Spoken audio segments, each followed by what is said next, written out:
চুমুকে। সুপ্রিয় দর্শক, আজ আমাদের মাঝে উপস্থিত রয়েছেন সকলের প্রিয় সঙ্গীত শিল্পী অঙ্কন ইয়াসমিন। শুভ সকাল, নতুন বছরের অনেক শুভেচ্ছা। কেমন আছেন? শুভ সকাল আপু, ভীষণ ভালো আছি। নতুন বছরে আসতে পেরে এটিএনের চায়ের চুমুকে ভীষণ ভালো লাগছে। আচ্ছা, প্রথমে একটু জানতে চাই যে 2022 সালটা কেমন কাটলো বা কেমন গিয়েছে সারা বছর? বেশ ভালো। মানে আমি যদি বলি মিউজিক্যালি আমাদের তো সবসময় গানের মধ্যেই থাকা, গান নিয়েই ভালো থাকা মন্দ থাকা। আমি মনে করি যে আমার জন্য পরিবার নিয়ে সব কিছু মিলিয়ে আলহামদুলিল্লাহ অনেক অনেক ভালো ছিল। আচ্ছা, আর 2023-এর একদম প্রথম দিকেই আমরা রয়েছি। কি মনে হচ্ছে বছরটি সর্বোপরি কেমন কাটবে? আমরা তো আশা করি সবসময় ভালো কিছু হোক, মঙ্গল হোক। আশা করছি 23 সালটা আমাদের গত বছরের মতোই ভালো কাটবে এবং গানে গানে আমাদের বিনোদনের জগৎটা যেন সবসময় পরিপূর্ণ থাকে, সেটি আমাদের সকলের চাওয়া। তো নতুন বছরকে কেন্দ্র করে কোনো গান রিলিজ হয়েছে কিনা গত বছর বা সম্প্রতি? নতুন বছর উপলক্ষে একটি গান রিলিজ হয়েছে, কিন্তু 22শে ডিসেম্বর রিলিজ হয়ে গেছে। গানটির কথা এবং সুর জাহাঙ্গীর রানা, মিউজিক করেছেন রেমো বিপ্লব। ভীষণ মজার একটি গান। আমরা জানি যে নভেম্বর, ডিসেম্বর, জানুয়ারি, ফেব্রুয়ারি পর্যন্ত, ফেব্রুয়ারি মার্চ পর্যন্ত আসলে এই সময়টাকে সঙ্গীত শিল্পীদের সময় বলা হয় এবং দেখা যায় এই সময় খুব বেশি প্রেশার থাকে স্টেজ শো নিয়ে। সো স্টেজ শো নিয়ে ব্যস্ততাটা কেমন? বেশ ভালো। নভেম্বর থেকে শুরু হয়েছে, বাট ডিসেম্বরে এসে মনে হলো প্রেশারটা আরেকটু বেশি। বিজয় দিবস উপলক্ষে নানান জায়গায় প্রোগ্রাম হয়েছে দেশের। তো এইভাবে ঘোরা হচ্ছে, শো করা হচ্ছে, ভালো লাগছে। দর্শক যেভাবে গ্রহণ করছে, নতুন নতুন গান আসছে সেগুলো শুনছে, আবার কনসার্টে গেলে অনুরোধ করছে, ভীষণ ভালো লাগে বিষয়গুলো। অবশ্যই তাই। এবং যেটা হয়, করোনার 2টি বছর আসলে যেভাবে আমরা গৃহবন্দী হয়েছিলাম এবং আমাদের এই যে সংস্কৃতির যে ধারাগুলো সেগুলো অনেকটাই থেমে গিয়েছিল, সেই জায়গাটা মনে হয় যে আমাদের শ্রোতারা, দর্শকরা এখন আবার পরিপূর্ণ করে পেতে চাচ্ছেন। তাই। এবং আমি মনে করি কি 2020 এবং 21 সালটা যেহেতু করোনায় বন্দী ছিলাম আমরা সবাই, ঘরে বসে ইউটিউবে মানুষ কিন্তু বিনোদন জগতের সাথে অ্যাটাচ ছিল। তো সেই হিসাবে আমি মনে করি 2020-21 সালে আমাদের সবার এসেছে, সেগুলো হয়তো সামনাসামনি শুনতে পাইনি, কিন্তু ইউটিউবের মাধ্যমে, টেলিভিশনের মাধ্যমে কানেক্টেড ছিলাম। তো এখন দর্শক খুব চাচ্ছে যে আমরা সামনাসামনি গিয়ে গানগুলো শোনানো হোক। তো এই জন্য আমার মনে হয় এত প্রোগ্রামের অ্যারেঞ্জমেন্ট এবং এত সুন্দর করে পুরো দেশে আমার মনে হচ্ছে একটা সুন্দর উৎসবের মতো হয়ে গেছে। উৎসবমুখর পরিবেশ চলছে আর কি সর্বোপরি। তো আমরা যেটা জানি যে আপনি ফোক ঘরানার গান গাইতে বেশি স্বাচ্ছন্দ্য বোধ করেন, পছন্দ করেন, ভালোবাসেন। তো আধুনিক গানের চর্চা আসলে করা হয় কিনা, বা আধুনিক গানও কতখানি ভালো লাগার কাজ করে, ভালো লাগার জায়গা? আধুনিক গান ভালো লাগে। আমি অনেক শিল্পীর গান শুনি, গান শোনার পরিধিটা অনেক বড়, কিন্তু আমার মনে হয় যে লোকগান আমার কণ্ঠে ভালো লাগে, দর্শক আমাকে সেভাবে গ্রহণ করেছে। তো গান শোনা হয় অনেক, কিন্তু গাওয়ার প্র্যাকটিসটা কম, কারণ ফোক গান গাইলে আসলে অন্য ধরনের গান গাওয়া যায় না, বা ওই কোনো অন্য গান গাইলে না সেটার মিশ্রণটা চলে আসে।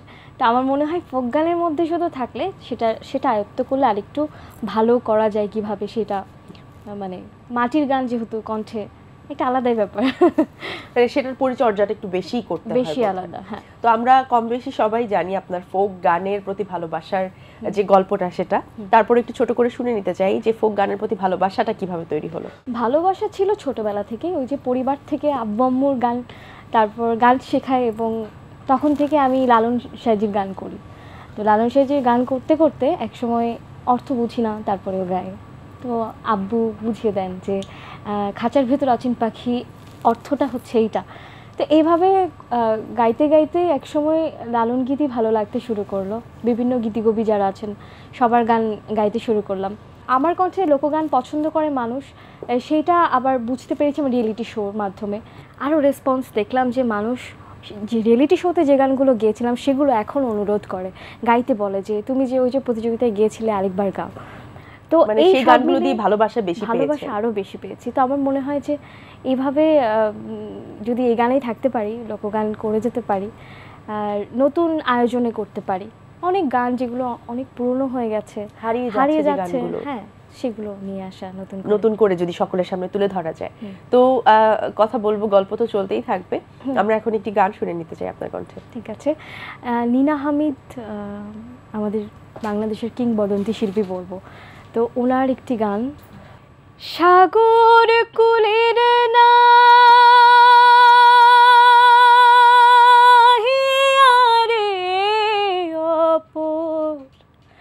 বেলায়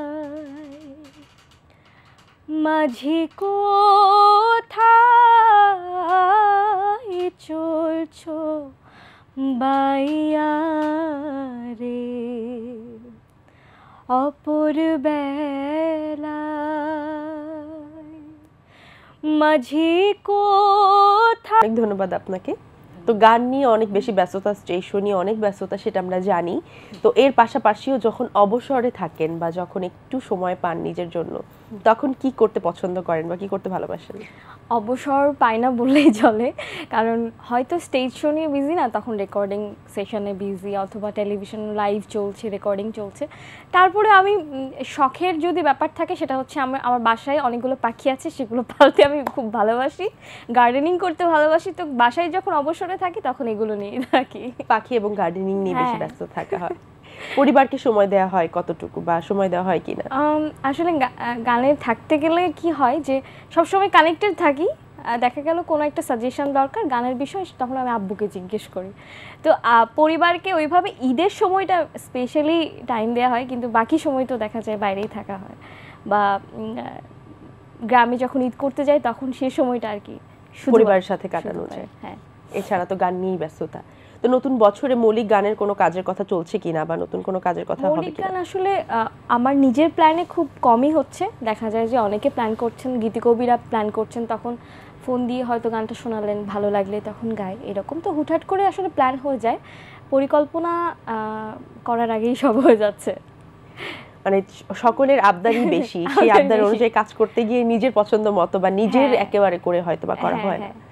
সো আমরা জানি যে শিল্পীরা যখন কোনো কাজ করে, শিল্পাঙ্গনে যে কাজগুলো তারা করে, তারা সম্পূর্ণ নিজের মনের ক্ষুধা থেকে বা নিজের ভালো লাগা থেকেই করে। তো তাতে যদি কোনো একটা পুরস্কার পাওয়া হয় বা কোনো স্বীকৃতি সম্মাননায় তারা ভূষিত হয়, সেটা তো আসলে একটা প্লাস পয়েন্ট, এবং আমার মনে হয় সেটা কাজ করার স্পৃহা অনেক বেশি বাড়িয়ে দেয়। সো আমরা জানি যে অনেক ধরনের এমন সম্মাননায় আপনি ভূষিত হয়েছেন, অনেক সম্মাননা পেয়েছেন আপনি। এই সম্মাননাগুলো আসলে আপনাকে আরো কতখানি ইন্সপায়ার করে? পুরস্কার সবসময় একজন শিল্পীর জন্য একটা প্রাপ্তি। আমার জার্নিটা কিন্তু অনেক ছোট, কিন্তু আমি ছোটবেলা থেকেই, আমার শিশুকাল থেকে আমি রিয়েলিটি শো, বিভিন্ন প্রতিযোগিতা, শিশুদের যে প্রতিযোগিতা সবগুলোতে অ্যাটেন্ড করেছি। তো আমার এর মধ্যে একটা বড় প্রাপ্তি 2009-এ আমি মাননীয় প্রধানমন্ত্রীর কাছেও গোল্ড মেডেল পেয়েছি। তো সেই সময়গুলো কিন্তু আমার স্ট্রাগল টাইম, এবং এগুলো হচ্ছে আমার অ্যাওয়ার্ড, সম্মান, হ্যাঁ, যে আরেকটু ভালো করতে হবে, কি করলে ভালো হবে। তারপরে এখন আমি যদি বলি যে কাজ করে যাচ্ছি, এইটার রেজাল্ট কী হবে বলতে পারবো না। ইন ফিউচার যদি দর্শকরা আরও ভালোভাবে গ্রহণ করেন গানগুলো, সিনেমায় প্লেব্যাক হচ্ছে, তো আশা তো করি অনেক কিছু, দেখা যাক কি হয়। আচ্ছা, প্লেব্যাকের কথাটা যেহেতু আসলে, আমরা জানি যে প্রত্যেকটা শিল্পীরই কিন্তু স্বপ্নের বেশ কিছু জায়গা থাকে, তার মধ্যে অন্যতম একটা হচ্ছে প্লেব্যাক। সো প্লেব্যাকের কি অবস্থায় আপনি রয়েছেন, বা প্লেব্যাক নিয়ে কি রকম অবস্থা? আমার 2022-এ একটা করা ফিল্মে, এবং আরেকটা ছিল 2021 সালে পদ্মাপুরাণ ফিল্মে, আর 2022 হচ্ছে জীবন পাখি ফিল্মে। তো এইরকম করে টুকটাক করে প্লেব্যাক করছি, এবং ভালো লাগে যে মুভি টাইটেল সংটাও করেছি জীবন পাখির, যে পাখি মুক্ত আকাশ পাই, গানটা টাইটেল। তো ভালো লাগে যে নতুন গান হচ্ছে, একই সাথে ফিল্মে গান যাচ্ছে। সব শিল্পীর স্বপ্ন থাকে ফিল্মে গান করার, সেই স্বপ্নটাও পূরণ হচ্ছে আস্তে আস্তে। এবং প্লেব্যাকের জায়গাটা আমার বোধহয় একটু চ্যালেঞ্জিংও থাকে শিল্পীদের জন্য, যেহেতু সিনটাকে মাথায় রেখে তারপর গান করতে হয়। সো অনেক বেশি চ্যালেঞ্জিং, সেই চ্যালেঞ্জিং জায়গায় কাজ করতে বোধহয় শিল্পীদের আরো বেশি ভালো লাগে কাজ করে। হ্যাঁ, এই ক্ষেত্রে আমি বলবো পুরো টিমের ক্রেডিট, মিউজিক ডিরেক্টরের ক্রেডিট, যে তারা সুন্দরভাবে ব্রিফ করেন বলেই হয়তো। ধন্যবাদ। আমরা একদম শেষ পর্যায়েই চলে এসেছি। আমরা আরেকটি গান শুনবো আপনার কণ্ঠে, তারপর আমরা দর্শকদের কাছ থেকে বিদায় নিব। যে গানটি দিয়ে দর্শকের মাঝে নতুন করে আসা, সেটা হচ্ছে চ্যাংরা বন্ধুয়া। মানে অনেক পুরনো একটি ভাওয়াইয়া গান, আমি রিমেক করার পর থেকে দেখলাম যে দর্শক ভীষণ ভালোভাবে গ্রহণ করেছে। তো এই গানটা দিয়ে শেষ করতে চাই। নতুন বছরের শুভেচ্ছা আপু, আপনাকে এবং আমার যারা দর্শক ছিলেন সবাইকে। তোমরা জানিয়া করবে নাকি, তোমরা শুনিয়া করবে নাকি, হায়রে নষ্ট করলো বন্ধু আমার দারুণ প্রীতি। চ্যাংরা বন্ধু আহারে ছেড়ে দে ঝেড়ে বাঁধি চুল, নদীর কূলে সরিষার ফুল, তুই খালি মোর জাতি কুল, ছেড়ে দে ঝেড়ে বাঁধি চুল,